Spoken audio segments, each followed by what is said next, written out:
l'aéroclub, à l'aéroport de Rennes-Bretagne, à l'aéroclub, vous accueillir aujourd'hui dans cette belle rencontre qui, encore une fois, traduit cette amitié qui lie le Maroc et la France, notamment en Bretagne, cette belle région, justement, dont on se réjouit d'avoir des liaisons directes. J'ai préparé des petits mots comme ça pour être à la hauteur de cette belle rencontre. Donc, monsieur le directeur de l'aéroport Rennes, mesdames et messieurs, les représentants des partenaires de l'aéroport, l'aéroclub qui nous accueille, le Club Med, Alliance Assurance Mauboussin et toutes les parties prenantes associées à l'organisation de ce bel événement.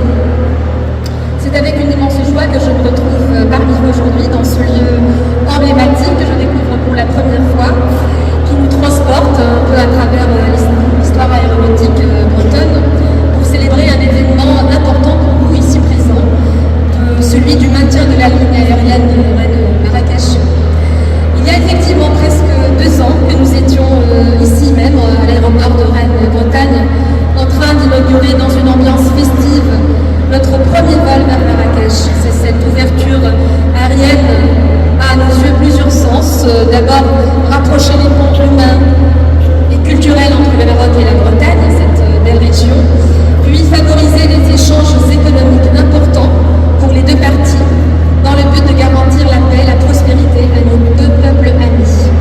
Dans un contexte international assez difficile, force est de constater que le rapprochement des peuples et l'ouverture aux différentes cultures est un moyen prépondérant pour contrer toute action apte à la guerre et au conflit. Les liaisons aériennes entre Rennes et le Maroc favoriseront certainement cet enrichissement, lesquels nous souhaitons qu'elles soient maintenues de manière permanente. Je voudrais remercier en cette occurrence et encore une fois les efforts de l'aéroport de Rennes-Bretagne ainsi que la compagnie Transavia qui ont permis d'avoir aujourd'hui 2 liaisons vers le Maroc depuis Rennes, Marrakech et Agadir, lancées par monsieur le directeur de l'aéroport. Déjà, la ligne vers Marrakech a été très appréciée par nos concitoyens de Rennes et communes avoisinantes car très pratique pour leur déplacement vers le pays d'origine. Outre une opportunité de découvrir pour les touristes bretons le Maroc, sa culture et ses paysages, etc. Et c'est ce qui fait aujourd'hui que, justement, la ligne Rennes-Agadir s'impose en quelque sorte. Je salue l'opportunité du timing de l'ouverture de cette ligne, car elle coïncide avec un rendez-vous sportif important, comme évoqué encore une fois par monsieur le directeur, qui sera abrité par le Maroc en décembre-janvier 2006. Décembre 2025, janvier 2006, qui est la Coupe d'Afrique des Nations de football. Cette nouvelle connexion, en plus de celle de Marrakech, dont on célèbre aujourd'hui le maintien, permettra en effet aussi bien aux concitoyens qu'aux ressortissants africains, subsahariens, habitant à Rennes, de voyager facilement au Maroc pour assister aux matchs programmés. Je rappelle également que dans ce même contexte, le Maroc co-organise la Coupe du monde de football en 2030, conjointement avec l'Espagne et le Portugal. Ces nouvelles connexions depuis Rennes y joueront donc, et certainement un rôle important, pour faciliter aux supporters marocains et bretons l'accès et l'assistance aux matchs. Elle contribuera sans doute, une fois de plus, au déplacement touristique, aux échanges culturels, au développement économique, en facilitant l'accès au Maroc pour la communauté marocaine et bretonne. Je précise que la communauté marocaine est la 2e communauté d'origine étrangère résidant en Bretagne, dont une grande partie est constituée par les étudiants qui, eux, demeurent la première communauté estudiantine étrangère en Bretagne. Donc merci encore une fois à l'aéroport de Rennes, Club Med, pour cette opportunité fabuleuse de connexion vers le Maroc. Merci à Transavia, aux partenaires principaux, le Club Med, encore une fois, toutes les parties prenantes y ont contribué, Alliance Assurance et Mauboussin, et vive l'amitié franco-marocaine et bretonne précisément. Merci de votre attention.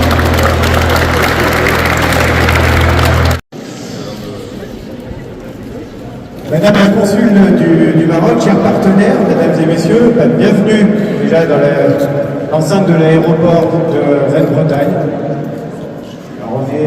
plus particulièrement dans le hangar qui est mis à disposition de la CRIF, l'aéroclub.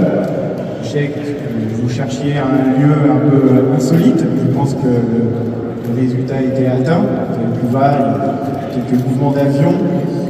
Peut-être que ça vous donnera aussi l'envie d'un baptême de l'air. Je propose d'ailleurs à cause de la CRIF. Alors, je vais juste utiliser ces quelques temps que j'ai. Dès qu'on me donne un micro, j'ai toujours l'envie de partager avec vous les atouts de notre aéroport, ses destinations, les bonnes nouvelles. L'aéroport de Rennes, on peut voyager jusqu'à 200 destinations partout dans le monde, à travers le hub de Charles de Gaulle, mais aussi d'Amsterdam, qu'on a renforcé encore récemment.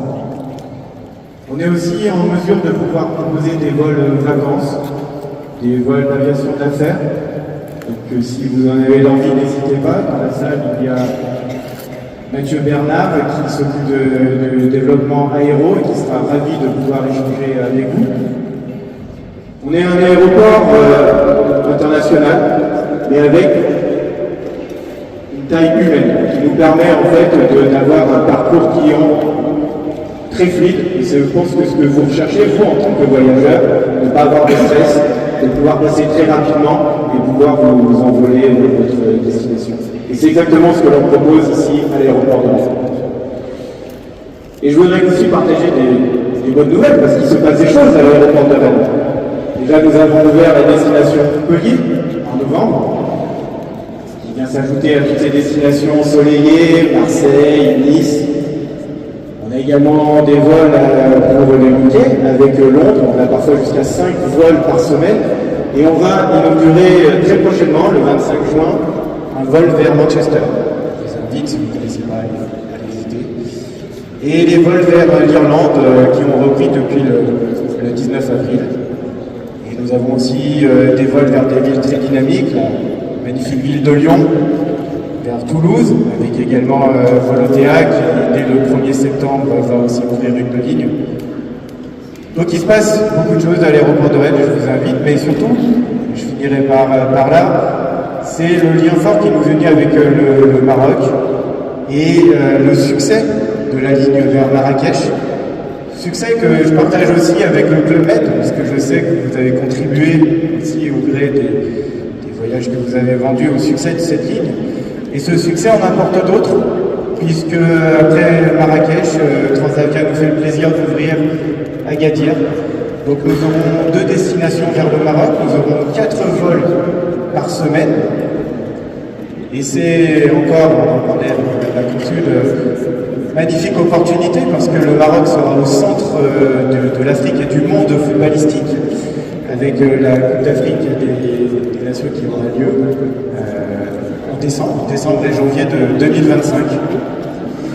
Donc je vous invite tous, les billets sont en vente. Je vous invite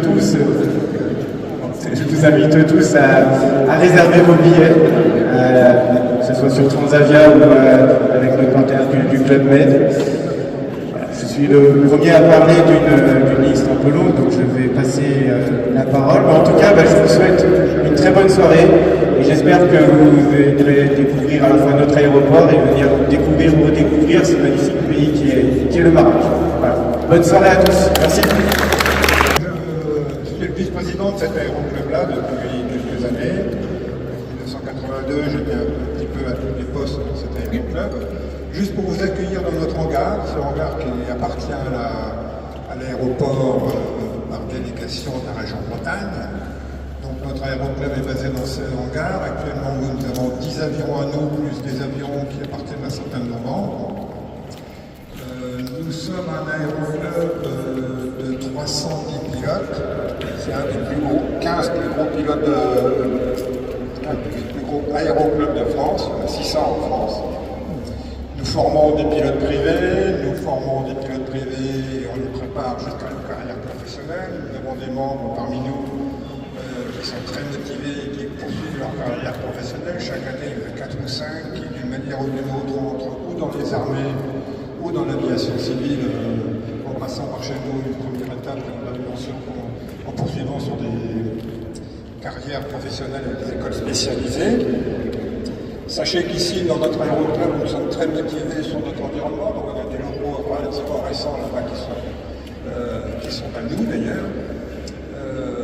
Dans cet bâtiment, nous avons tout bien structuré de manière à être une école avec des salles de cours, avec un simulateur de vol, un vrai simulateur de vol.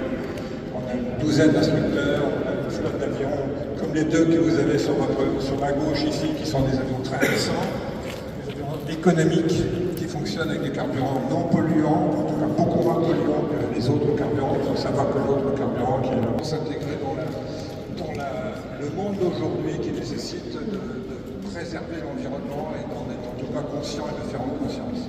Sur le Cap 10, donc l'avion de voltige qui se trouve derrière vous là-bas, on a aussi fait un effort très important, on vient de le faire entièrement à neuf. Il est équipé d'un silencieux qui le rend relativement silencieux. Et pour nous, c'est pas important vis-à-vis de l'environnement, notamment sur les raies de Saint-Jacques et les riverains de l'aéroport.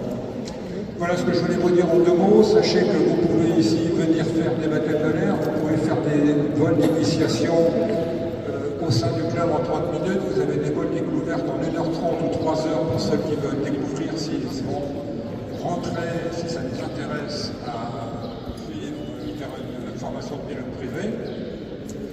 Et puis, nous sommes à votre disposition. N'hésitez pas de venir nous voir, nous demander des renseignements. On espère tous que parmi vous, il y aurait certaines personnes, vous ou vos proches qui peuvent être intéressés, qui viennent nous voir et on les accueillera. Voilà, je vous remercie.